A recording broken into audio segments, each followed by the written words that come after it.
Ce sont plus de 600 élèves qui ont participé vendredi dernier à un cross solidaire. Tous les élèves du collège Immaculée Conception ont participé, ainsi que 2 classes de CM2, des écoles Pie 10 et d'Angrevier de Gorges.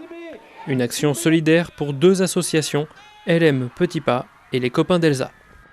Donc les Copains d'Elsa, c'est une association que nous avons créée en 2007 autour d'Elsa, qui vient d'avoir 13 ans et qui est une maladie génétique rare qui s'appelle le syndrome de Rett. C'est une maladie génétique qui est la première cause de polyhandicap chez les filles en France.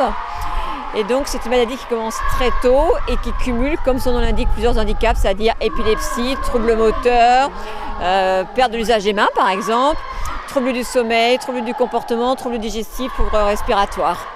Donc nous avons créé l'association pour pouvoir militer pour que les enfants et les adultes en situation de handicap puissent être accueillis dans tous les lieux de la vie quotidienne, c'est-à-dire l'école, le travail quand ils sont plus grands, mais aussi qu'ils puissent avoir accès à la culture, au sport et aux loisirs avec les autres enfants. Donc comment vous mettez tout ça en place? En fait, ce que l'on fait, c'est qu'on organise des manifestations pour parler du polyhandicap et on fait aussi des choses pour récolter des fonds et aider plusieurs familles pour les prises en charge thérapeutiques qui ne sont pas prises en charge en France, par exemple. Donc on va en Espagne, mais on fait aussi des choses au niveau culturel en partenariat avec Autisme 49. Ça s'appelle Cinéma Différence. C'est une séance de cinéma où le handicap est la norme, le son est moins fort, la lumière est tamisée et chacun a le droit de s'exprimer à sa manière. C'est-à-dire que vous avez le droit de crier pendant le film. Donc ça, c'est partie des choses que l'on fait, par exemple. Donc aujourd'hui, un cross avec le lycée Immaculée Conception. Est-ce que vous pouvez nous en dire un peu plus? Oui, donc nous avions été conviés déjà l'année dernière, donc c'est la 2e année que l'on vient.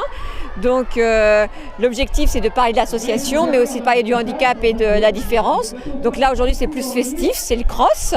C'est aussi pour remercier tous les élèves de ce qu'ils ont mis en place pour récolter des fonds. Et donc moi je m'engage pour venir ensuite au collège et parler avec eux de la différence et du handicap. L'année dernière j'ai assisté un petit peu au parcours, enfin aux courses, mais pas au parcours en lui-même. Mais en tout cas, je peux vous dire qu'il y a toujours une super ambiance et que les élèves sont très motivés. Un parcours réalisé par les professeurs de sport du collège qui s'étend sur un peu plus d'1,2 km. Une course pour ceux qui ne peuvent pas courir, que ce soit dû à une maladie génétique ou suite à de graves accidents. Donc notre association vient en aide à 2 petits garçons, Lucas et Marius. Marius étant mon fils. Alors Marius a eu un accident cardiaque à l'âge de 3 ans et demi et Lucas a un grave accident de la route lors duquel il a eu un grave traumatisme crânien et donc tous les 2 sont devenus polyhandicapés. Donc le but de cette organisation? Alors, le but de notre association c'est de financer des thérapies à l'étranger, également en Espagne, en Allemagne, en Belgique et aux États-Unis parfois. Donc nous on va tout au long de l'année organiser des manifestations, qu'elles soient donc d'origine de notre association ou par des bénévoles ou par des tierces personnes, qui est une grosse partie de notre activité. Et ces fonds vont servir à donc payer le transport, la thérapie en elle-même et l'hébergement pour les familles, donc nous-mêmes et la famille de Lucas et un petit garçon qui vient d'arriver au mois de janvier qui s'appelle Alexis et qu'on a aidé à retrouver de l'autonomie, puisque notre but en fait c'est bien de retrouver de l'autonomie pour Lucas et Marius suite à leur accident respectif. Qu'apporte le cross à ces 2 associations? Alors ce qu'apporte le cross, si ce n'est l'aspect festif comme disait ma collègue tout à l'heure, apporte aussi beaucoup de notoriété à nos associations, c'est-à-dire faire connaître, faire reconnaître également le polyhandicap, toujours méconnu et souvent mal interprété par le grand public. Et également récolter des fonds qui nous sont très importants tout au long de l'année. Nous, c'est un budget de 25 000 € par an par enfant.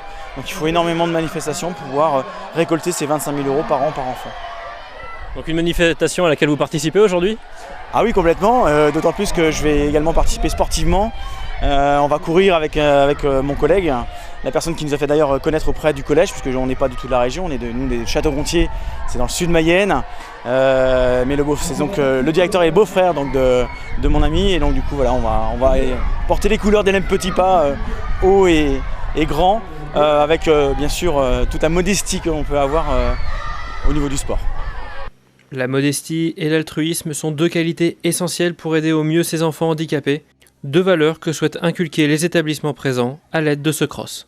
C'est le cross solidaire du collège que nous faisons régulièrement chaque année et toujours au profit d'associations d'enfants en général en situation de handicap ou de difficultés sociales. Voilà. C'est le choix du CROSS solidaire et qui est intégré au projet d'établissement du collège.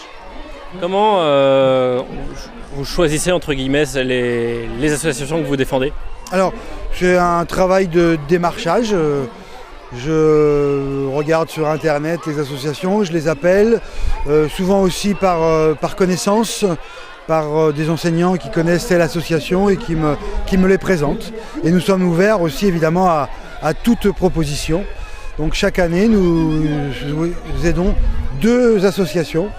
Ça permet en même temps à ces 2 associations de se rencontrer, de se connaître, voire d'échanger.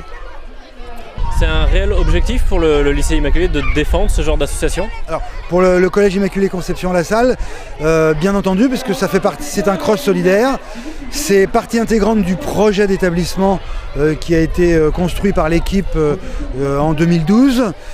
Et en même temps, ça permet, puisque nous sommes un établissement catholique, de faire une action au service des autres et au service des enfants. Donc les enfants participent à ce CROSS. Est-ce que vous pensez que participer justement pour ce genre d'association a un impact sur leur façon de voir les associations? Alors, c'est un vrai projet éducatif, ça c'est une certitude, puisqu'il y a préparation, les enseignants en parlent en classe, les professeurs de PS expliquent. Il y a un système de parrainage qui permet justement l'aide financière aux associations, puisque l'établissement ne gagne rien, bien évidemment, sur cette opération. Et évidemment, au-delà de ce projet, ça permet aux enseignants de rebondir sur ceux qui ont des difficultés. Mais ça reste un projet éducatif, ce n'est pas quelque chose d'aléatoire qui arrive, ça fait partie intégrante du projet de l'établissement. Toutes les actions menées par le collège ont permis de récolter pas moins de 1 800 € pour les copains d'Elsa et 1 200 € pour Hélène Petitpas. Ces sommes permettront aux enfants polyhandicapés de suivre des séances de motricité intensive à l'étranger pour, nous l'espérons, mener une vie plus facile, grâce à la solidarité et l'engagement dont ont fait preuve les élèves. En 3e fille, bravo! Donc tu feras le...